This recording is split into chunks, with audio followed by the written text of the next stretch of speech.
অস্ট্রেলিয়ার মাটিতে বাঘের গর্জন। যে বিগ ব্যাশে বিশ্বের নামি দামি লেগ স্পিনাররা ধুঁকতে থাকেন, সেখানে রাজত্ব করলেন বাংলাদেশের এক তরুণ তুর্কি। হোবার্ট হারিকেন্সের হয়ে 15 উইকেট শিকার করে আজ তিনি জিতে নিলেন player of the year award.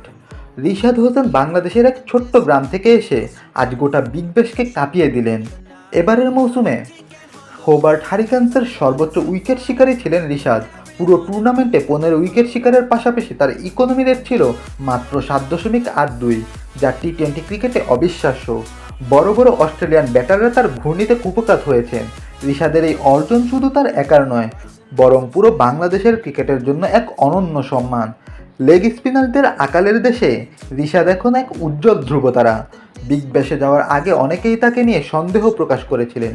বলা হয়েছিল বিদেশের পেসি উইকেটে রিশাদ হয়তো সুবিধা করতে পারবেন না, কিন্তু সমালোচকদের মুখে ছাই দিয়ে আজ তিনি সেই লিগের সেরা খেলোয়াড়ের মুকুট মাথায় পড়লেন।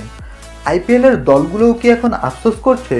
রিশাদের এই ফর্ম কি তাকে সামনের আইপিএলে বড় কোনো চুক্তিতে নিয়ে যাবে? আপনার কি মনে হয়, রিশাদ হোসেন কি বাংলাদেশ ক্রিকেটের ইতিহাসের সর্বকালের সেরা লেগ স্পিনার হতে চলেছেন?